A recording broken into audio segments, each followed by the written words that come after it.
Very good morning. Guarantee ನ್ಯೂಸ್ಗೆ ಸ್ವಾಗತ.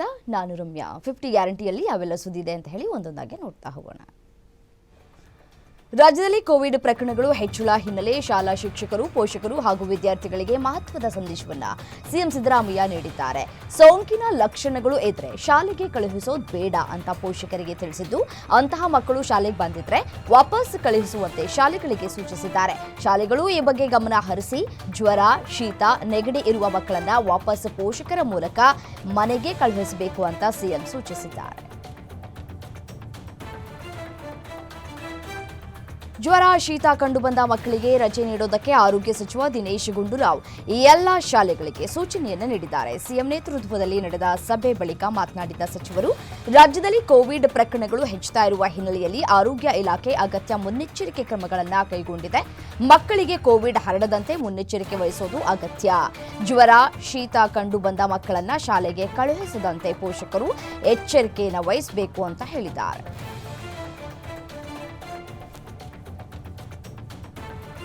ಮಕ್ಕಳಿಗೆ ಮಾತೃಭಾಷೆಯಲ್ಲೇ ಪ್ರಾಥಮಿಕ ಶಿಕ್ಷಣಕ್ಕೆ ಒತ್ತು ನೀಡುವ ನೂತನ ರಾಷ್ಟ್ರೀಯ ಶಿಕ್ಷಣ ನೀತಿಗೆ ಕೇಂದ್ರೀಯ ಪ್ರೌಢ ಶಿಕ್ಷಣ ಮಂಡಳಿ ಮುಂದಾಗಿದೆ. ಮಕ್ಕಳಿಗೆ ಮೊದಲ 5 ವರ್ಷದ ಶಿಕ್ಷಣವನ್ನು ಮಾತೃಭಾಷೆಯಲ್ಲೇ ಬೋಧಿಸುವಂತೆ ಸೂಚಿಸಿದೆ. ಈ ಕುರಿತು ದೇಶಾದ್ಯಂತ 30,000 ಮಕ್ಕಳಿಗೆ ಮಾಹಿತಿ ರವಾನಿಸಿದ್ದು ಅಗತ್ಯ ಸಿದ್ಧತೆ ನಡೆಸಿದೆ.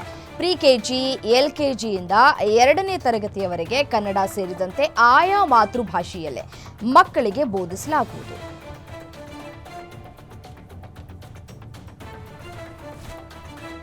ರಾಜ್ಯದ ಹಲವೆಡೆ ಸತತ 3-4 ದಿನಗಳಿಂದ ಭಾರೀ ಮಳೆಯಾಗ್ತಾ ಇದ್ದು ಜನಜೀವನ ಅಸ್ತವ್ಯಸ್ತಗೊಂಡಿದೆ. ಇಂದು ಕರಾವಳಿ ಪ್ರದೇಶದಾದ್ಯಂತ ಭಾರೀ ಮಳೆ ಮುಂದುವರಿಯುವ ಸಾಧ್ಯತೆ ಇದೆ. ಈ ಹಿನ್ನೆಲೆಯಲ್ಲಿ ಮುಂದಿನ 5 ದಿನ ರೆಡ್ ಅಲರ್ಟ್ ಜಾರಿಯಲ್ಲಿ ಇರುತ್ತೆ ಅಂತ ಹವಾಮಾನ ಇಲಾಖೆ ತಿಳಿಸಿದೆ. ಮಹಾರಾಷ್ಟ್ರ ಬೆಳಗಾವಿ ಭಾಗದಲ್ಲಿ ಧಾರಾಕಾರ ಮಳೆ ಹಿನ್ನೆಲೆ ಭೀಮಾ ನದಿಗೆ ನೀರಿನ ಒಳಹರಿವು ಹೆಚ್ಚಾಗಿದೆ. ಈ ಹಿನ್ನೆಲೆ ಭೀಮಾ ನದಿ ತೀರದ ಗ್ರಾಮಗಳಲ್ಲಿ ಡಂಗೂರ ಸಾರುವ ಮೂಲಕ ಎಚ್ಚರಿಕೆ ನೀಡಲಾಗ್ತಾ ಇದೆ. ಭೀಮಾ ನದಿಗೆ ಹೆಚ್ಚಿನ ನೀರು ಬರುವ ಮಾಹಿತಿ ಇದ್ದು ಯಾರೂ ನದಿ ತೀರಕ್ಕೆ ತೆರಳಬಾರದು, ಜಾನುವಾರುಗಳನ್ನ ತೆಗೆದುಕೊಂಡು ಹೋಗಬಾರದು ಅಂತ ತಿಳಿಸಲಾಗಿದೆ. ಬಬಲಾದ ಬೀರನಾಳ ಗ್ರಾಮದಲ್ಲಿ ಡಂಗೂರ ಸಾರುವ ಮೂಲಕ ಜಾಗೃತಿಯನ್ನ ಕೂಡ ಮೂಡಿಸಲಾಗ್ತಾ ಇದೆ.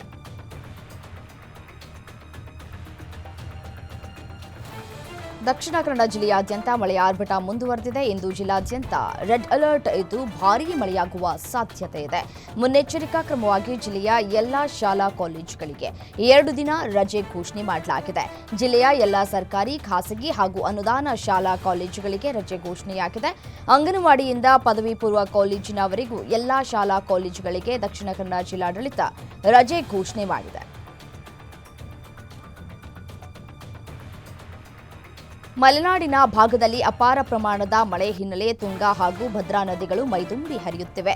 ಕೊಪ್ಪಳ, ಬಳ್ಳಾರಿ, ರಾಯಚೂರು, ವಿಜಯನಗರದ ಜೀವನಾಡಿ ತುಂಗಭದ್ರಾ ನದಿಗೆ ಒಳಹರಿವು ಹೆಚ್ಚಳವಾಗಿದೆ. 4 ಜಿಲ್ಲೆಗಳ ರೈತರ ಜೀವನಾಡಿ ತುಂಗಭದ್ರಾ ಮೈದುಂಬಿಕೊಳ್ತಾ ಇದ್ದಾಳೆ. ತುಂಗಭದ್ರಾ ಜಲಾಶಯದಲ್ಲಿ ದಿನದಿಂದ ದಿನಕ್ಕೆ ನೀರಿನ ಪ್ರಮಾಣ ಹೆಚ್ಚಳವಾಗ್ತಾ ಇದೆ. ಅವಧಿಗೆ ಮುಂಚಿತವಾಗಿ ತುಂಗಭದ್ರಾ ಜಲಾಶಯ ಭರ್ತಿಯಾಗ್ತಾ ಇದ್ದು ರೈತರ ಮೊಗದಲ್ಲಿ ಸಂತಸ ಮೂಡಿದೆ. ವಿದ್ಯುತ್ ಸ್ಪರ್ಶಿಸಿ 13 ವರ್ಷದ ಬಾಲಕ ಸಾವನ್ನಪ್ಪಿರುವಂತಹ ಘಟನೆ ತುಮಕೂರು ಜಿಲ್ಲೆಯ ಚಿಕ್ಕನಾಯಕನಹಳ್ಳಿಯಲ್ಲಿ ನಡೆದಿದೆ. ಮನೆ ಬಳಿ ಆಟ ಆಡಿಕೊಂಡಿದ್ದಂತಹ 13 ವರ್ಷದ ಬಾಲಕ ಅಚ್ಯುತ್ ಕುಮಾರ್ ಸಾವಿಗೀಡಾಗಿದ್ದು ಪೋಷಕರ ಆಕ್ರಂದನ ಮುಗಿಲು ಮುಟ್ಟಿದೆ. ಚಿಕ್ಕನಾಯಕನಹಳ್ಳಿಯಲ್ಲಿ ಪದೇ ಪದೇ ವಿದ್ಯುತ್ ಅವಘಡ ಸಂಭವಿಸ್ತಾ ಇದ್ದು ಇತ್ತೀಚೆಗಷ್ಟೇ ವಿದ್ಯುತ್ ಅವಘಡದಿಂದ 2 ಸಾವನ್ನಪ್ಪಿದ್ದಾರೆ. ಬಿಎಂಟಿಸಿಯು ವಿದ್ಯಾರ್ಥಿಗಳಿಗೆ ಉಚಿತ ಮತ್ತು ರಿಯಾಯಿತಿ ದರದಲ್ಲಿ ಬಸ್ ಪಾಸ್ಗಳನ್ನು ವಿತರಿಸಲಿದೆ. ಜೂನ್ 1ರಿಂದ ಬೆಂಗಳೂರು 1 ಕೇಂದ್ರಗಳ ಮೂಲಕ ವಿದ್ಯಾರ್ಥಿ ಪಾಸ್ಗಳನ್ನು ವಿತರಿಸಲಾಗ್ತಾ ಇದೆ. ಸೇವಾ ಸಿಂಧು ಪೋರ್ಟಲ್ನಲ್ಲಿ ಬಿಎಂಟಿಸಿ ಅಧಿಕೃತ ವೆಬ್ಸೈಟ್ನಲ್ಲಿ ಆನ್ಲೈನ್ ಮೂಲಕ ಅರ್ಜಿಯನ್ನು ಸಲ್ಲಿಸಬಹುದಾಗಿದೆ.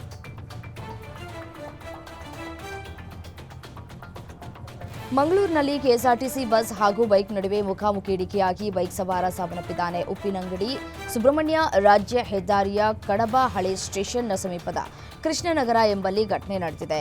ಕೋಡಿಂಬಾಳ ಗ್ರಾಮದ ನಿವಾಸಿ ಉದೇರಿ ವಿಶ್ವಜಿತ್ ಕಡಬದಿಂದ ಸುಬ್ರಹ್ಮಣ್ಯ ಕಡೆಗೆ ತೆರಳುತ್ತಾ ಇದ್ದಾಗ ಈ ಘಟನೆ ಸಂಭವಿಸಿದೆ. ಕಡಬ ಪೊಲೀಸ್ ಠಾಣೆಯಲ್ಲಿ ಪ್ರಕರಣ ದಾಖಲಾಗಿದೆ.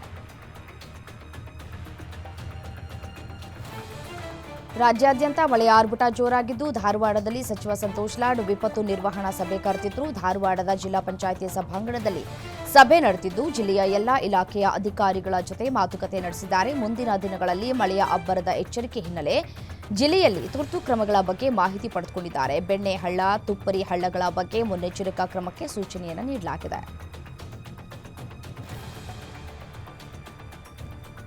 ದಾಂಡೇಲಿಯಲ್ಲಿ ನಡೆದ ಪೂರ್ವ ಮುಂಗಾರು ಪೂರ್ವ ಸ್ವಚ್ಛತಾ ಸಭೆಯಲ್ಲಿ ನೂಕಾಟ ತಳ್ಳಾಟ ನಡೆದಿದೆ. ಯುಜಿಡಿ ಗುತ್ತಿಗೆ ಪಡೆದ ಸಂಸ್ಥೆಯ ವ್ಯವಸ್ಥಾಪಕ ಹಾಗೂ ನಗರಸಭೆ ಸದಸ್ಯರ ನಡುವೆ ಮಾತಿನ ಚಕಮಕಿ ನಡೆದು ಅದು ನೂಕಾಟ ತಳ್ಳಾಟ ವಿಪರೀತಕ್ಕೆ ಹೋಗಿದೆ. ಯುಜಿಡಿ ಸಮಸ್ಯೆ ಬಗ್ಗೆ ಪ್ರಸ್ತಾಪಿಸಿದಾಗ ಸುಪ್ರದಾ ಕನ್ಸ್ಟ್ರಕ್ಷನ್ ಗುತ್ತಿಗೆ ಸಂಸ್ಥೆಯ ವ್ಯವಸ್ಥಾಪಕ ಆನಂದ್ ದೀಕ್ಷಿತ್ ಎಂಬಾತ ಕಿರಿಕ್ ಪ್ರಾರಂಭಿಸಿದ್ದು, ನಗರಸಭೆ ಸದಸ್ಯನನ್ನೇ ನನಗೆ ಹೇಳೋಕೆ ನೀನ್ ಯಾರು ಅಂತ ಪ್ರಶ್ನಿಸಿದ್ದಕ್ಕೆ ತಳ್ಳಾಟ ನೂಕಾಟ ಆಗಿದೆ.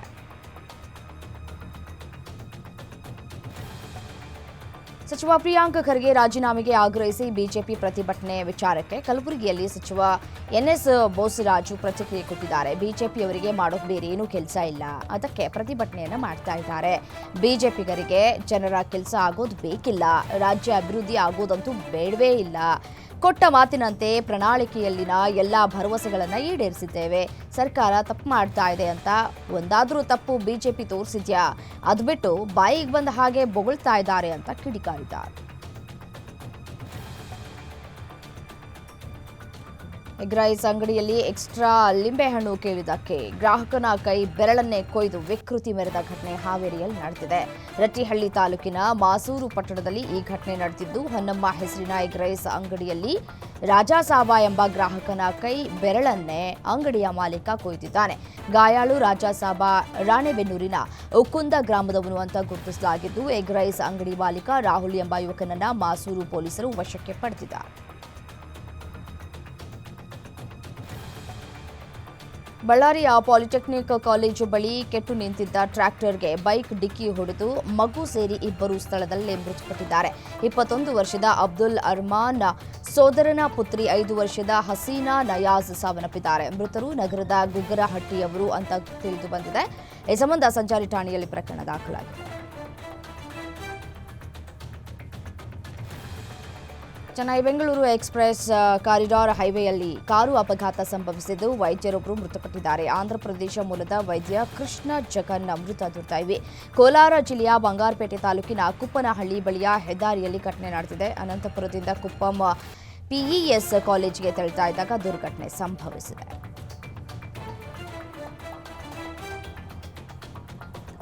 ಕಲಬುರಗಿಯಲ್ಲಿ ಎಂಎಲ್ಸಿ ಎನ್ ರವಿಕುಮಾರ್ ವಿರುದ್ಧ ಜಾತಿ ನಿಂದನೆ ಕೇಸ್ ದಾಖಲಾಗಿದೆ. ಸಾಮಾಜಿಕ ಕಾರ್ಯಕರ್ತ ದತ್ತಾತ್ರೇಯ ಏಕಳಕಿ ಅನ್ನೋರು ದೂರನ್ನ ದಾಖಲಿಸಿದ್ದಾರೆ. ಸಚಿವ ಪ್ರಿಯಾಂಕ್ ಖರ್ಗೆ ಹಾಗೂ ನಮ್ಮ ಸಮುದಾಯದ ಜನರನ್ನ ಹೆದರಿಸಿ ಜಾತಿ ನಿಂದನೆ ಮಾಡಿದ್ದಾರೆ ಅಂತ ದೂರಿದ್ದಾರೆ.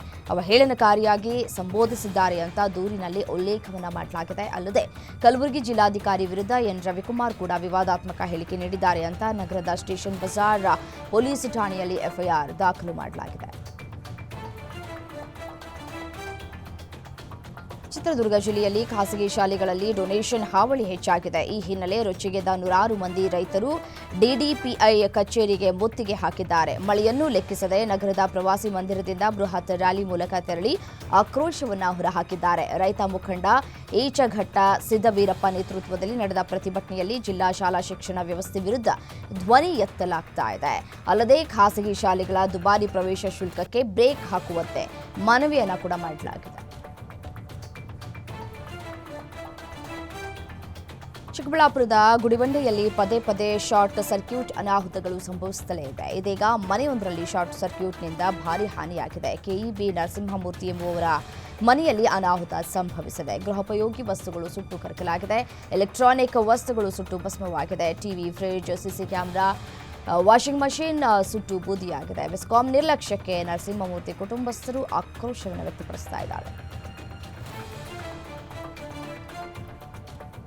ವಿಜಯಪುರ ಜಿಲ್ಲೆಯ ಮನಗುಳಿ ಕೆನರಾ ಬ್ಯಾಂಕ್ ಶಾಖೆ ಕಳ್ಳತನ ಪ್ರಕರಣ ತಡವಾಗಿ ಬೆಳಕಿಗೆ ಬಂದಿದೆ. ವಿಜಯಪುರ ಜಿಲ್ಲೆಯ ಪೊಲೀಸರು ಶ್ವಾನದಳ ಮತ್ತು ಬೆರಳಚ್ಚು ತಜ್ಞರೊಂದಿಗೆ ಆಗಮಿಸಿ ಮಾಹಿತಿ ಕಲೆ ಹಾಕಿದ್ದು ತನಿಖಾ ತಂಡಗಳನ್ನು ರಚಿಸಿ ಕಳ್ಳರಿಗೆ ಬಲೆ ಬೀಸಿದ್ದಾರೆ. ಆದರೆ ಶನಿವಾರ ಬ್ಯಾಂಕ್ ರಜೆ ಇದ್ದು ಭಾನುವಾರ ಕಳ್ಳತನ ಪ್ರಕರಣ ಬೆಳಕಿಗೆ ಬಂದಿದೆ.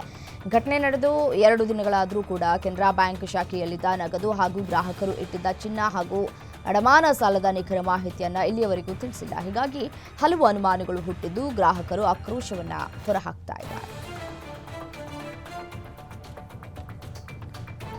ಮಸ್ಕಿ ಖಾಸಗಿ ಆಸ್ಪತ್ರೆ ವೈದ್ಯರ ನಿರ್ಲಕ್ಷ್ಯಕ್ಕೆ ಬಾಣಂತಿ ಸಾವನ್ನಪ್ಪಿದ ಪ್ರಕರಣ ಬಗ್ಗೆ ರಾಯಚೂರಿನಲ್ಲಿ ಡಿಎಚ್ಒ ಸುರೇಂದ್ರ ಬಾಬು ಪ್ರತಿಕ್ರಿಯೆ ನೀಡಿದ್ದಾರೆ. ವಿಶೇಷ ತಂಡ ರಚಿಸಿ ಖಾಸಗಿ ಆಸ್ಪತ್ರೆಯ ಬಗ್ಗೆ ತನಿಖೆಗೆ ಆದೇಶ ನೀಡಲಾಗಿದೆ. ತಪ್ಪಿತಸ್ಥರ ವಿರುದ್ಧ ಕ್ರಮಕ್ಕೆ ಆದೇಶ ನೀಡಲಾಗಿದೆ. ಆಸ್ಪತ್ರೆಗೆ ನೋಟಿಸ್ ಕೊಟ್ಟು ಆಸ್ಪತ್ರೆಯನ್ನ ಸೀಸ್ ಮಾಡಲಾಗಿದೆ ಅಂತ ಹೇಳಿದ್ದಾರೆ. ತುಂಡಾಗಿ ಬಿದ್ದಿದ್ದ ವಿದ್ಯುತ್ ತಂತಿ ಸ್ಪರ್ಶಿಸಿ ಓರ್ವ ವ್ಯಕ್ತಿ ಹಾಗೂ 2 ಹಸುಗಳು ಸಾವನ್ನಪ್ಪಿವೆ. ಈ ಘಟನೆ ಮೈಸೂರು ಜಿಲ್ಲೆಯ ನಂಜನಗೂಡು ತಾಲೂಕಿನ ಏಚಗಳ್ಳಿ ಗ್ರಾಮದಲ್ಲಿ ನಡೆದಿದೆ. ಜಮೀನಿನಲ್ಲಿ ಹಸುಗಳನ್ನು ರೈತ ಸಿದ್ದರಾಜು ಎಂಬುವರು ಮೇಯಿಸ್ತಾ ಇದ್ರು. ಈ ವೇಳೆ ತುಂಡಾಗಿ ಬಿದ್ದಿದ್ದ ವಿದ್ಯುತ್ ತಂತಿಯನ್ನ ಹಸುಗಳು ಸ್ಪರ್ಶಿಸಿವೆ. ತಕ್ಷಣ ಕರೆಂಟ್ ಹೊಡೆದಿದ್ದು ಹಸುಗಳನ್ನು ರಕ್ಷಿಸಕ್ಕೆ ಹೋದಂತಹ ಸಿದ್ದರಾಜುವಿಗೂ ವಿದ್ಯುತ್ ಹರಿದಿದ್ದು ಸ್ಥಳದಲ್ಲೇ ಸಾವನ್ನಪ್ಪಿದ್ದಾರೆ. ರಾಯಚೂರಿನಲ್ಲಿ ಮತ್ತೆ ಅಸ್ಪೃಶ್ಯ ಪದ್ಧತಿ ಮುನ್ನೆಲೆಗೆ ಬಂದಿದೆ. ಅಸ್ಪೃಶ್ಯರು ಅನ್ನೋ ಕಾರಣಕ್ಕೆ ಹೇರ್ ಕಟಿಂಗ್ ಮಾಡೋದಕ್ಕೆ ವಿರೋಧ ಮಾಡಿದ್ದಾರೆ. ರಾಯಚೂರು ಜಿಲ್ಲೆ ಸಿಂಧನೂರು ತಾಲೂಕಿನ ಹಳ್ಳಳ್ಳಿ ಗ್ರಾಮದಲ್ಲಿ ಘಟನೆ ನಡೆದಿದೆ. ಸವರ್ಣೀಯರಿಂದ ಕೆಳಜಾತಿಯವರ ಹೇರ್ ಕಟಿಂಗ್ಗೆ ವಿರೋಧ ವ್ಯಕ್ತವಾಗಿದೆ. ಹೇರ್ ಕಟಿಂಗ್ಗೆ ಹಿಂದೇಟು ಹಾಕಿದವರ ವಿರುದ್ಧ ಕ್ರಮಕ್ಕೆ ಅಸ್ಪೃಶ್ಯರು ಆಗ್ರಹಿಸಿದ್ದಾರೆ. ತೆರಿಗೆ ಪಾವತಿ, ತ್ಯಾಜ್ಯ ವಿಲೇವಾರಿ, ರಸ್ತೆ ಟ್ರಾಫಿಕ್ ಜಾಮ್ ವಿರೋಧಿಸಿ ದಾಸನಪುರ ಎಪಿಎಂಸಿ ವಿರುದ್ಧ ಬೃಹತ್ ಪ್ರತಿಭಟನೆ ನಡೆದಿದೆ. ಹುಸ್ಕೂರು ಗ್ರಾಮ ಪಂಚಾಯಿತಿ ವ್ಯಾಪ್ತಿಗೆ ಸೇರಿದ ಕೃಷಿ ಉತ್ಪನ್ನ ಮಾರುಕಟ್ಟೆ ಮುಂದೆ ಟ್ರ್ಯಾಕ್ಟರ್ ನಿಲ್ಲಿಸಿ ಪಂಚಾಯಿತಿ ಅಧ್ಯಕ್ಷ ರಮೇಶ್ ನೇತೃತ್ವದಲ್ಲಿ ಪ್ರೊಟೆಸ್ಟ್ ಮಾಡಲಾಗಿದೆ. ರೈತರ ಹಣ್ಣು ಮತ್ತು ತರಕಾರಿ ವ್ಯಾಪಾರಕ್ಕೆ ಅಡ್ಡಿ ಮಾಡಿದ ಹಿನ್ನೆಲೆ ಈ ಪ್ರತಿಭಟನೆ ಮಾಡಲಾಗಿದ್ದು, ಇದರಿಂದ ನೆಲಮಂಗಲದಲ್ಲಿ ಭಾರೀ ಟ್ರಾಫಿಕ್ ಜಾಮ್ ಕೂಡ ಉಂಟಾಗಿತ್ತು. ಕಸಾಯಿಖಾನೆಗೆ ಸಾಗಿಸ್ತಾ ಇದ್ದ ಹಸುಗಳನ್ನು ರಕ್ಷಣೆ ಮಾಡಲಾಗಿದೆ. ಈ ಘಟನೆ ಚಿಕ್ಕಬಳ್ಳಾಪುರ ತಾಲೂಕಿನ ರೆಡ್ಡಿ ಗೊಲ್ಲವಾರ ಹಳ್ಳಿಯಲ್ಲಿ ನಡೆದಿದೆ. ದಾಖಲೆ ಇಲ್ಲದೆ ಸಾಗಿಸ್ತಾ ಇದ್ದಂತಹ 13 ಹಸುಗಳನ್ನು ಪೆರೇಸಂದ್ರ ಪೊಲೀಸರು ರಕ್ಷಿಸಿದ್ದಾರೆ. ರೆಡ್ಡಿ ಗೊಲ್ಲವಾರ ಹಳ್ಳಿ ಬಳಿ 3 ವಾಹನಗಳನ್ನು ಪೊಲೀಸರು ವಶಪಡಿಸಿಕೊಂಡಿದ್ದಾರೆ. 3 ಬೊಲೆರೋ ವಾಹನಗಳಲ್ಲಿ ಎತ್ತುಗಳು ಹಾಗೂ ಹಸುಗಳನ್ನು ಆಂಧ್ರದಿಂದ ಬೆಂಗಳೂರಿಗೆ ಸಾಗಿಸ್ತಾ ಇದ್ರು ಎನ್ನಲಾಗಿದೆ. ವಾಹನಗಳನ್ನು ಪರಿಶೀಲನೆ ನಡೆಸಿ ಪೆರೇಸಂದ್ರ ಪೊಲೀಸರು ಕೇಸ್ ದಾಖಲು ಮಾಡಿಕೊಂಡಿದ್ದಾರೆ. ವಿಜಯನಗರ ಜಿಲ್ಲೆಯ ಹೊಸಪೇಟೆ ತಾಲೂಕಿನ ವಿಶ್ವವಿಖ್ಯಾತ ಹಂಪಿಯಲ್ಲಿ ಕುಡಿಯೋ ನೀರಿಗೂ ಹಾಹಾಕಾರ ಶುರುವಾಗಿದೆ. ಪುರಾತತ್ವ ಇಲಾಖೆಯ ಉತ್ಖನನ ಕಾಮಗಾರಿಯಿಂದಾಗಿ ಕುಡಿಯೋದಕ್ಕೂ ಹನಿ ನೀರು ಇಲ್ಲದಂತಹ ಸ್ಥಿತಿ ನಿರ್ಮಾಣವಾಗಿದೆ. ಗ್ರಾಮ ಪಂಚಾಯಿತಿಯಿಂದ ನೀರು ತೆಗೆಸೋದಕ್ಕೆ ಮನವಿ ಮಾಡಿದ್ರು. ಪುರಾತತ್ವ ಇಲಾಖೆ ಕ್ಯಾರೆ ಅಂತ ಇಲ್ಲ ಅಂತ ಗ್ರಾಮಸ್ಥರು ಆಕ್ರೋಶವನ್ನು ವ್ಯಕ್ತಪಡಿಸಿದ್ದಾರೆ. ಪಾಕಿಸ್ತಾನಕ್ಕೆ ಪಿಎಂ ಮೋದಿ ಮತ್ತೊಮ್ಮೆ ಖಡಕ್ ಎಚ್ಚರಿಕೆ ಕೊಟ್ಟಿದ್ದಾರೆ. ನೀವು ರೊಟ್ಟಿ ತಿಂದು ಶಾಂತವಾಗಿ ಬದುಕಿ, ಇಲ್ಲವಾದರೆ ನನ್ನ ಬುಲೆಟ್ ಸಿದ್ಧವಾಗಿರುತ್ತೆ ಅಂತ ತಮ್ಮದೇ ಶೈಲಿಯಲ್ಲಿ ಎಚ್ಚರಿಕೆಯನ್ನು ನೀಡಿದ್ದಾರೆ.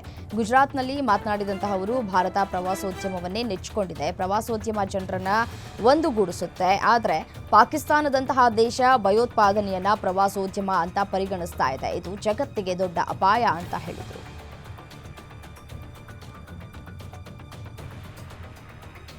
ಮುಂಬೈನಲ್ಲಿ ಕೇವಲ 1 ದಿನದಲ್ಲೇ 1 ತಿಂಗಳ ಮಳೆಯಾಗಿದೆ. ಮಾನ್ಸೂನ್ನ ಮೊದಲ ದಿನವೇ ದಾಖಲೆ ಪ್ರಮಾಣದ ಮಳೆಯಾಗಿದೆ. ಐಎಂಡಿ ಪ್ರಕಾರ ಕೊಲಾಬಾ ಪ್ರದೇಶದಲ್ಲಿ 295 ಮಿಲಿಮೀಟರ್ ಮಳೆಯಾಗಿದೆ. ಇದು ನಗರದ ಇತಿಹಾಸದಲ್ಲಿ ಸುರಿದಂತಹ ಅತಿ ಹೆಚ್ಚು ಮಳೆಯಾಗಿದೆ.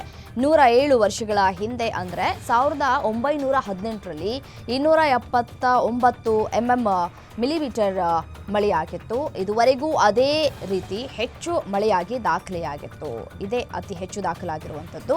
ಈ ಹಿಂದೆ ಕೂಡ ದಾಖಲಾಗಿರಲಿಲ್ಲ, ಬಹಳ ವರ್ಷಗಳಾಗಿತ್ತು. ಈಗ ಆ ದಾಖಲೆಯನ್ನು ಕೂಡ ಮುರಿದಿದೆ. ಈ ಬಾರಿ ಮಳೆಯಿಂದಾಗಿ ಮುಂಬೈ ಜಲಾವೃತವಾಗಿದೆ. ಜಮ್ಮು ಕಾಶ್ಮೀರದ ಮಾಜಿ CM democratic progressive Azad party ಮುಖ್ಯಸ್ಥ ಗುಲಾಂ ನಬಿ ಆಜಾದ್ ಸಂಚಲನಕಾರಿ ಹೇಳಿಕೆ ನೀಡಿದ್ದಾರೆ. ಪ್ರಪಂಚದಾದ್ಯಂತ ಇರುವಷ್ಟು ಭಯೋತ್ಪಾದಕರು ಕೇವಲ ಪಾಕಿಸ್ತಾನದಲ್ಲಿ ಇದ್ದಾರೆ ಎಂದಿದ್ದಾರೆ. ಭಾರತದಲ್ಲಿ ಏಕತೆ ಇದೆ, ಆದರೆ ಪಾಕಿಸ್ತಾನ ವಿಭಜನೆಯಾಗಿದೆ ಅಂತ ಹೇಳಿದರು. ಮಹಾರಾಷ್ಟ್ರದ ಉಲ್ಲಾಸನಗರದಲ್ಲಿ ಮತ್ತೊಂದು ಪೈಶಾಚಿಕ ಕೃತ್ಯ ನಡೆದಿದೆ. ಬೇಸಿಗೆ ಶಿಬಿರದ ಸಂದರ್ಭದಲ್ಲಿ 2.5 ವರ್ಷದ ಹೆಣ್ಣು ಮಗುವಿನ ಮೇಲೆ 45 ವರ್ಷದ ಡ್ಯಾನ್ಸ್ ಮಾಸ್ಟರ್ ಅತ್ಯಾಚಾರವನ್ನು ಎಸಗಿದ್ದಾನೆ.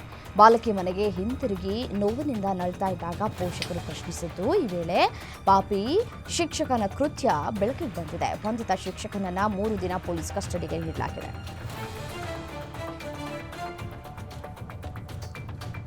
ಮಧ್ಯಪ್ರದೇಶದ ಮಂಡೌರ್ನ ಜಿಲ್ಲಾ ಪಂಚಾಯತ್ ಸದಸ್ಯ ಬಿಜೆಪಿ ನಾಯಕ ಮನೋಹರ್ ಲಾಲ್ ಧಾಕಡ್ ರಾಷ್ಟ್ರೀಯ ಹೆದ್ದಾರಿಯಲ್ಲಿ ಕಾರಿನಿಂದ ಇಳಿದು ಮಹಿಳೆಯೊಂದಿಗೆ ಲೈಂಗಿಕ ಕ್ರಿಯೆ ನಡೆಸಿದ ವಿಡಿಯೋ ಸಾಮಾಜಿಕ ಜಾಲತಾಣದಲ್ಲಿ ವೈರಲ್ ಆಗಿದೆ. ಇದರ ಬೆನ್ನಲ್ಲೇ ಮನೋಹರ್ ಲಾಲ್ ವಿರುದ್ಧ ಪೊಲೀಸರು ಎಫ್ಐಆರ್ ದಾಖಲಿಸಿ ಬಂಧಿಸಿದ್ದಾರೆ. ಇನ್ನು ಮನೋಹರ್ನನ್ನ ಮಹಾಸಭಾ ಯುವ ಸಂಘದ ರಾಷ್ಟ್ರೀಯ ಪ್ರಧಾನ ಕಾರ್ಯದರ್ಶಿ ಹುದ್ದೆಯಿಂದ ತೆಗೆದುಹಾಕಿದ್ದು ಬಿಜೆಪಿ ಪಕ್ಷ ಕೂಡ ಅವರಿಂದ ಅಂತರವನ್ನ ಕಾಯ್ದುಕೊಂಡಿದೆ. ಛತ್ತೀಸ್ಗಢದ ನಾರಾಯಣಪುರದಲ್ಲಿ ನಡೆದ ಎನ್ಕೌಂಟರ್ನಲ್ಲಿ ಕೇಶವ ರಾವ್ ಸೇರಿದಂತೆ 28 ನಕ್ಸಲರು ಸಾವನ್ನಪ್ಪಿದ್ದಾರೆ ಅಂತ ಮಾವೋವಾದಿಗಳು ಪತ್ರದಲ್ಲಿ ತಿಳಿಸಿದ್ದಾರೆ. ತಾವು ಒಬ್ಬ ನಕ್ಸಲ್ನ ಮೃತದೇಹವನ್ನ ತೆಗೆದುಕೊಂಡು ಹೋಗಿರುವುದಾಗಿ ಹೇಳಿಕೊಂಡಿದ್ದಾರೆ. ಪಾಕಿಸ್ತಾನ ಕೋರಿಕೊಂಡಾಗ ಕೇಂದ್ರ ಸರ್ಕಾರ ಕದನ ವಿರಾಮ ಜಾರಿಗೊಳಿಸಿತು. ಆದರೆ ನಾವು ಮಾತುಕತೆಗಾಗಿ ಮಾಡಿದ ಮನವಿಯನ್ನ ಸರ್ಕಾರ ನಿರ್ಲಕ್ಷಿಸಿದೆ ಅಂತ ಪತ್ರದಲ್ಲಿ ಉಲ್ಲೇಖಿಸಲಾಗಿದೆ. ಭಾರತೀಯ ಕುಸ್ತಿಪಟು ನಿಗಮದ ಮಾಜಿ ಅಧ್ಯಕ್ಷ ಬ್ರಿಜ್ ಭೂಷಣ್ ಶರಣ್ ಸಿಂಗ್ ದೆಹಲಿ ನ್ಯಾಯಾಲಯದಲ್ಲಿ ಖುಲಾಸೆಗೊಂಡಿದ್ದಾರೆ.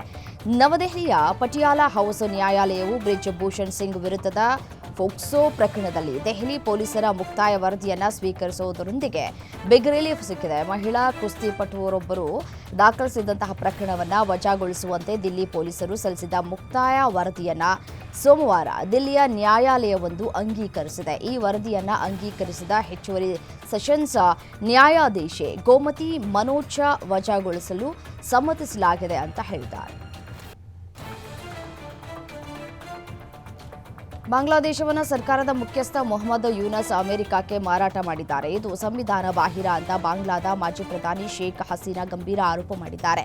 ಯೂನಸ್ ಉಗ್ರಗಾಮಿ ಗುಂಪುಗಳ ಸಹಾಯದಿಂದ ಬಾಂಗ್ಲಾದೇಶ ಸರ್ಕಾರವನ್ನು ನಿಯಂತ್ರಣಕ್ಕೆ ತೆಗೆದುಕೊಂಡಿದ್ದಾರೆ. ನಮ್ಮ ಸರ್ಕಾರ ಅಂದು ಭಯೋತ್ಪಾದಕರ ನಿಯಂತ್ರಣಕ್ಕೆ ಹೋರಾಡಿತು. ಆದರೆ ಇಂದು ಭಯೋತ್ಪಾದಕರಿಗೆ ಸರ್ಕಾರದ ನಿಯಂತ್ರಣವನ್ನು ಯೂನಸ್ ಆಡಳಿತ ನೀಡಿದೆ ಅಂತ ಅವರು ಕಿಡಿಕಾರಿದ್ದಾರೆ.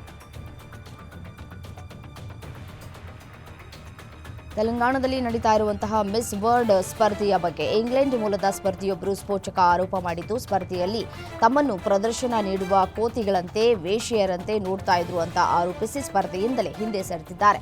ನಾನು ಒಳ್ಳೆಯ ಉದ್ದೇಶದಿಂದ ಹೈದರಾಬಾದ್ಗೆ ಹೋಗಿದ್ದೆ, ಆದರೆ ಅಲ್ಲಿ ನನಗೆ ಕೆಟ್ಟ ಅನುಭವ ಆಯಿತು. ನನ್ನನ್ನು ವೇಶ್ಯೆಯಂತೆ ನಡೆಸಿಕೊಂಡ್ರು, ಅದು ತುಂಬಾ ಅನಾನುಕೂಲಕರವಾಗಿತ್ತು ಅಂತ ಆರೋಪಿಸಿದ್ದಾರೆ.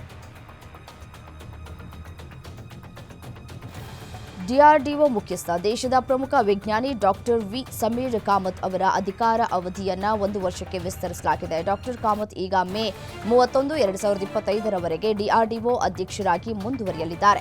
ಸಂಪುಟ ನೇಮಕಾತಿ ಸಮಿತಿಯು ಈ ವಿಸ್ತರಣೆಗೆ ಅನುಮೋದನೆ ನೀಡಿದೆ. ದೇಶದ ರಕ್ಷಣಾ ತಂತ್ರಜ್ಞಾನ ಮತ್ತು ಸಂಶೋಧನಾ ಕ್ಷೇತ್ರದಲ್ಲಿ ನಿರಂತರತೆಯನ್ನ ಕಾಯ್ದುಕೊಳ್ಳುವ ಉದ್ದೇಶದಿಂದ ಈ ಸೇವಾ ವಿಸ್ತರಣೆ ಮಾಡಲಾಗಿದೆ. ಡಾಕ್ಟರ್ ಕಾಮತ್ ಅವರು ದೇಶದ ಪ್ರಮುಖ ವಿಜ್ಞಾನಿಗಳಲ್ಲಿ ಒಬ್ಬರಾಗಿದ್ದಾರೆ. ಕೊರೋನಾ ಹೊಸ ರೂಪಾಂತರದ ಬಗ್ಗೆ ಜನರು ಭಯಭೀತರಾಗಬೇಡಿ, ಆದರೆ ಕಡ್ಡಾಯವಾಗಿ ಮುನ್ನೆಚ್ಚರಿಕೆ ವಹಿಸಿ ಅಂತ ಐಸಿಎಂಆರ್ ಸೂಚಿಸಿದೆ. ಈಗಾಗಲೇ ಸರ್ಕಾರಿ ಇಲಾಖೆಗಳು ಪರಿಸ್ಥಿತಿಯನ್ನ ಗಮನಿಸುತ್ತಿವೆ ಅಂತ ಐಸಿಎಂಆರ್ ನಿರ್ದೇಶಕ ಡಾಕ್ಟರ್ ರಾಜೀವ್ ಬಹಲ್ ತಿಳಿಸಿದ್ದಾರೆ. ಕಡಿಮೆ ರೋಗ ನಿರೋಧಕ ಶಕ್ತಿ ಹೊಂದಿರುವವರು ಹಾಗೂ ದೀರ್ಘಕಾಲದ ಕಾಯಿಲೆ ಇರುವವರು ಮಾಸ್ಕ್ ಧರಿಸೋದು ಸೇರಿದಂತೆ ಸೋಂಕು ತಡೆಯುವುದಕ್ಕೆ ಎಲ್ಲ ಮುನ್ನೆಚ್ಚರಿಕಾ ಕ್ರಮಗಳನ್ನು ಕಡ್ಡಾಯವಾಗಿ ಅನುಸರಿಸಬೇಕು ಅಂತ ಸಲಹೆ ಕೊಟ್ಟಿದ್ದಾರೆ.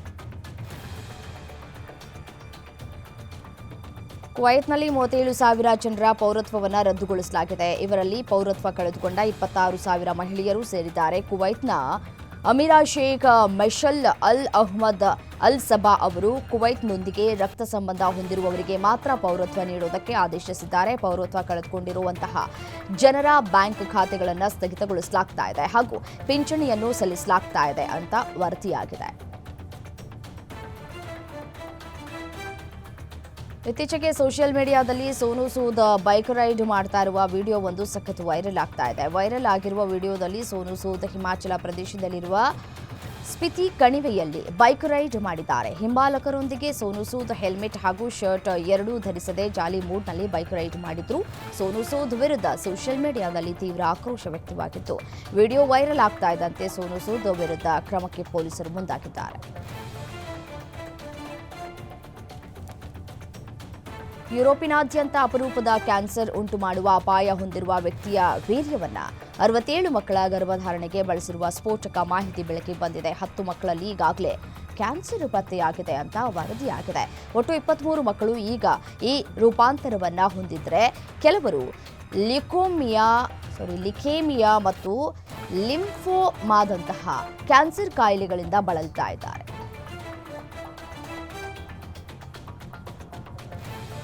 ಐಪಿಎಲ್ನಲ್ಲಿ ಇಂದು ಲೀಗ್ ಹಂತದ ಕೊನೆಯ ಪಂದ್ಯ ಆರ್ಸಿಬಿ ಮತ್ತು ಎಲ್ಎಸ್ಜಿ ನಡುವೆ ನಡೆಯಲಿದೆ. ಇಂದಿನ ಪಂದ್ಯವು ಆರ್ಸಿಬಿ ಪಾಲಿಗೆ ಮಹತ್ವದ್ದಾಗಿದೆ. ಈಗಾಗಲೇ ಪಾಯಿಂಟ್ಸ್ ಟೇಬಲ್ನಲ್ಲಿ 3ನೇ ಸ್ಥಾನದಲ್ಲಿರುವ ಆರ್ಸಿಬಿ ಲಕ್ನೋ ವಿರುದ್ಧ ನಡೆಯಲಿರುವ ಪಂದ್ಯವನ್ನು ಗೆದ್ದರೆ ಮಾತ್ರ ಆರ್ಸಿಬಿಗೆ ಪಾಯಿಂಟ್ಸ್ ಟೇಬಲ್ನಲ್ಲಿ ಮೊದಲ 2 ಸ್ಥಾನಗಳಲ್ಲಿ 1 ಸ್ಥಾನವನ್ನು ಅಲಂಕರಿಸುವಂತಹ ಅವಕಾಶ ಇದೆ. ಪ್ರಿಯಾಂಶ್ ಆರ್ಯ 62 ಹಾಗೂ ಜಾಶ್ ಇಂಗ್ಲಿಷ್ 73 ರನ್ಗಳ ಬಲದಿಂದ ಪಂಜಾಬ್ ಕಿಂಗ್ಸ್ ಎದುರಾಳಿ ಮುಂಬೈ ಇಂಡಿಯನ್ಸ್ ವಿರುದ್ಧ 7 ವಿಕೆಟ್ಗಳ ಗೆಲುವು ಪಡೆದುಕೊಂಡಿದೆ. ಮುಂಬೈ ಇಂಡಿಯನ್ಸ್ ನೀಡಿದ 185 ರನ್ಗಳ ಗುರಿಯನ್ನು ಹಿಂಬಾಲಿಸಿದ ಪಂಜಾಬ್ ಕಿಂಗ್ಸ್ ಪ್ರಿಯಾಂಶ್ ಆರ್ಯ ಹಾಗೂ ಜಾಶ್ ಅವರ ಅರ್ಧ ಶತಕಗಳ ಬಲದಿಂದ 18.3 ಓವರ್ಗಳಿಗೆ 3 ವಿಕೆಟ್ಗಳ ನಷ್ಟಕ್ಕೆ 187 ರನ್ಗಳನ್ನು ಕಲೆ ಹಾಕಿ ಗೆಲುವನ್ನು ಸೇರಿದೆ. ಐಪಿಎಲ್ ಟೂರ್ನಿಯಲ್ಲಿ ಅತಿ ಹೆಚ್ಚು ಫಾಲೋವರ್ಸ್ ಹೊಂದಿರುವ ತಂಡಗಳ ಸಾಲಿನಲ್ಲಿ ರಾಯಲ್ ಚಾಲೆಂಜರ್ಸ್ ಬೆಂಗಳೂರು ತಂಡ ಅಗ್ರಸ್ಥಾನದಲ್ಲಿದೆ. ಆರ್ಸಿಬಿ 20 ದಶಲಕ್ಷ ಫಾಲೋವರ್ಸ್ ಹೊಂದಿದ್ದು ಇನ್ಸ್ಟಾಗ್ರಾಂನಲ್ಲಿ ನೂತನ ಮೈಲಿಗಲ್ಲನ್ನು ಸ್ಥಾಪಿಸಿದೆ. ನಂತರದ ಸ್ಥಾನದಲ್ಲಿ ಸಿಎಸ್ಕೆ 18.6 ದಶಲಕ್ಷ ಫಾಲೋವರ್ಸ್ ಹಾಗೂ ಮುಂಬೈ 18 ಮಿಲಿಯನ್ ಫಾಲೋವರ್ಸ್ ಅನ್ನು ಹೊಂದಿದೆ. ಐಪಿಎಲ್ ಇತಿಹಾಸದಲ್ಲಿ ಎಂಐ ಪರವಾಗಿ ಒಂದು ಸೀಸನ್ನಲ್ಲಿ ಅತಿ ಹೆಚ್ಚು ರನ್ ಗಳಿಸಿದ ಬ್ಯಾಟರ್ ಎಂಬ ದಾಖಲೆಯನ್ನು ಸೂರ್ಯಕುಮಾರ್ ಯಾದವ್ ನಿರ್ಮಿಸಿದ್ದಾರೆ. ಇಲ್ಲಿಯವರೆಗೆ ಈ ದಾಖಲೆ ಸಚಿನ್ ತೆಂಡೂಲ್ಕರ್ ಹೆಸರಿನಲ್ಲಿತ್ತು. ಅವರು 2010ರ ಸೀಸನ್ನಲ್ಲಿ 618 ರನ್ ಗಳಿಸಿದರೆ ಪ್ರಸ್ತುತ ಆವೃತ್ತಿಯಲ್ಲಿ ಸೂರ್ಯ 619 ರನ್ ಗಳಿಸಿ ದಾಖಲೆಯನ್ನು ಮುರಿದಿದ್ದಾರೆ. 2023ರಲ್ಲಿ ಸೂರ್ಯ 605 ಹಾಗೂ 2015ರಲ್ಲಿ ಸಿಮ್ಮನ್ಸ್ 540, 2013ರಲ್ಲಿ ರೋಹಿತ್ ಶರ್ಮಾ 538 ರನ್ ಅನ್ನು ಗಳಿಸಿದರು. ಭಾರತೀಯ ಕ್ರಿಕೆಟ್ ತಂಡದ ಹೆಡ್ ಕೋಚ್ ಗೌತಮ್ ಗಂಭೀರ್ ತೀರ್ಥಯಾತ್ರೆಯನ್ನ ಕೈಗೊಂಡಿದ್ದಾರೆ. ಇದರ ಭಾಗವಾಗಿ ಅವರು ಅಸ್ಸಾಂನ ಗುವಾಹಟಿಯ ಪ್ರಸಿದ್ಧ ಕಾಮಾಖ್ಯ ದೇವಾಲಯಕ್ಕೆ ಭೇಟಿ ನೀಡಿ ಭಕ್ತಿಯಿಂದ ಪೂಜೆ ಸಲ್ಲಿಸಿದರು. ಈ ಸಂದರ್ಭದಲ್ಲಿ ದೇವಾಲಯದ ಆಡಳಿತ ಮಂಡಳಿಯು ಗೌತಮ್ ಗಂಭೀರ್ ಅವರಿಗೆ ತೀರ್ಥಪ್ರಸಾದಗಳನ್ನು ನೀಡಿ ಗೌರವಿಸಿದೆ.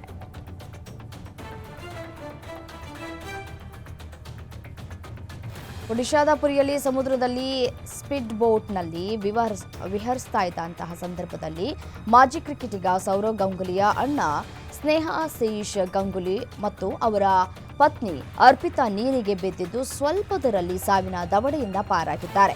ದಂಪತಿ ವಿಹರಿಸ್ತಾ ಇದ್ದಂತಹ ಸ್ಪೀಡ್ ಬೋಟ್ಗೆ ಬೃಹತ್ ಅಲೆಯೊಂದು ಬಡಿದಿದ್ದು ದೋಣಿ ಅಡಿಮೇಲಾಗಿ ಬಿದ್ದಿತ್ತು. ಈ ವೇಳೆ ಇಬ್ಬರು ಸಮುದ್ರಕ್ಕೆ ಬಿದ್ದಿದ್ರು. ಜೀವರಕ್ಷಕ ಸಿಬ್ಬಂದಿ ಸ್ಥಳಕ್ಕೆ ಧಾವಿಸಿ ದೋಣಿಯಲ್ಲಿ ಇದ್ದಂತಹ ಎಲ್ಲರನ್ನ ರಕ್ಷಿಸಿದ್ದಾರೆ. ನಟ ಮಡಿನೂರು ಮನುಗೆ ಕೋರ್ಟ್ ಬಿಗ್ ಶಾಕ್ ನೀಡಿದೆ. ಸಹ ಕಲಾವಿದೆಯ ಮೇಲೆ ಅತ್ಯಾಚಾರ ಎಸಗಿದ ಪ್ರಕರಣದಲ್ಲಿ ಮನು ಬಂಧನವಾಗಿತ್ತು. ಪೊಲೀಸರು 5 ದಿನಗಳ ಕಾಲ ತಮ್ಮ ಕಸ್ಟಡಿಗೆ ತೆಗೆದುಕೊಂಡಿದ್ರು. ನೆನೆಯಷ್ಟೇ ಮನುಗೆ ಮಲಥಹಳ್ಳಿಯ ಪ್ರಾಥಮಿಕ ಆರೋಗ್ಯ ಕೇಂದ್ರದಲ್ಲಿ ಆರೋಗ್ಯ ತಪಾಸಣೆಯನ್ನ ನಡೆಸಿ 3ನೇ ಎಸಿಎಂಎಂ ಕೋರ್ಟ್ಗೆ ಹಾಜರುಪಡಿಸಲಾಗಿತ್ತು. ಈ ವೇಳೆ ಕೋರ್ಟ್ ಮನುಗೆ 14 ದಿನಗಳ ಕಾಲ ನ್ಯಾಯಾಂಗ ಬಂಧನಕ್ಕೆ ಒಪ್ಪಿಸಿದೆ. ಪರಭಾಷಾ ನಟಿ ತಮ್ಮನ್ನಾ ಭಾಟಿಯಾ ಅವರನ್ನ ಮೈಸೂರು ಸ್ಯಾಂಡಲ್ ಸೋಪ್ ಪ್ರಚಾರ ರಾಯಭಾರಿಯಾಗಿ ಆಯ್ಕೆ ಮಾಡಿರುವ ಹಿನ್ನೆಲೆ ನಟಿ ರಮ್ಯಾ ಸೋಷಿಯಲ್ ಮೀಡಿಯಾದಲ್ಲಿ ತಮ್ಮ ಅನಿಸಿಕೆಯನ್ನು ಕೂಡ ತಿಳಿಸಿದ್ದಾರೆ. ಕರ್ನಾಟಕ ಸಾಬೂನು ಮತ್ತು ಮಾರ್ಜಕಗಳ ನಿಯಮಿತವನ್ನ ಅಭಿವೃದ್ಧಿಪಡಿಸುವುದಕ್ಕೆ ಉದ್ದೇಶಿಸಿರುವುದು ಪ್ರಶಂಸಾರ್ಹ, ಆದರೆ ಅದನ್ನ ಕಾರ್ಯರೂಪಕ್ಕೆ ತಂದಿರುವ ರೀತಿ ಸರಿಯಿಲ್ಲ ಅಂತ ಇನ್ಸ್ಟಾಗ್ರಾಂನಲ್ಲಿ ರಮ್ಯಾ ಪೋಸ್ಟ್ ಮಾಡಿದ್ದಾರೆ. ಇನ್ಸ್ಟಾಗ್ರಾಂನಲ್ಲಿ 18.7 ಮಿಲಿಯನ್ ಫಾಲೋವರ್ಸ್ ಹೊಂದಿರುವ ಮಹಾನಟಿ ಕೀರ್ತಿ ಸುರೇಶ್ ಹೊಸ ಫೋಟೋ ಹಂಚಿಕೊಂಡಿದ್ದಾರೆ. ಮಾಲ್ಡೀವ್ಸ್ನ ಸುಂದರ ರಾತ್ರಿಯ ಫೋಟೋವೊಂದನ್ನು ಸಾಮಾಜಿಕ ಮಾಧ್ಯಮದಲ್ಲಿ ಹಂಚಿಕೊಂಡಿದ್ದಾರೆ. ಮಾಲ್ಡೀವ್ಸ್ನಲ್ಲಿ ಕಡಲ ತೀರದಲ್ಲಿ ಕುಳಿತು ಫೋಟೋವನ್ನು ಕ್ಲಿಕ್ಕಿಸಿಕೊಂಡಿದ್ದಾರೆ. ನೀಲಿ ಬಣ್ಣದ ಡ್ರೆಸ್ನಲ್ಲಿ ಬೀಚ್ ಪಕ್ಕದಲ್ಲಿ ಕುಳಿತ ಫೋಟೋಕ್ಕೆ ಲಕ್ಷಾಂತರ ಅಭಿಮಾನಿಗಳು ಲೈಕ್ ಕೊಟ್ಟಿದ್ದಾರೆ.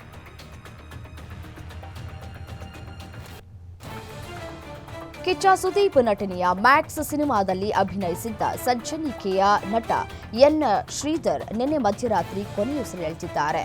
ಬಹು ಅಂಗಾಂಗ ವೈಫಲ್ಯದಿಂದ ಬಳಲ್ತಾ ಇದ್ದಂತಹ ಅವರು ತೀವ್ರ ಆರ್ಥಿಕ ಸಂಕಷ್ಟಕ್ಕೆ ಸಿಲುಕಿದ್ರು. ಚಿಕಿತ್ಸೆಗೆ ಜನರಿಂದ ಸಹಾಯಧನವನ್ನು ಕೂಡ ನಿರೀಕ್ಷಿಸಿದ್ರು.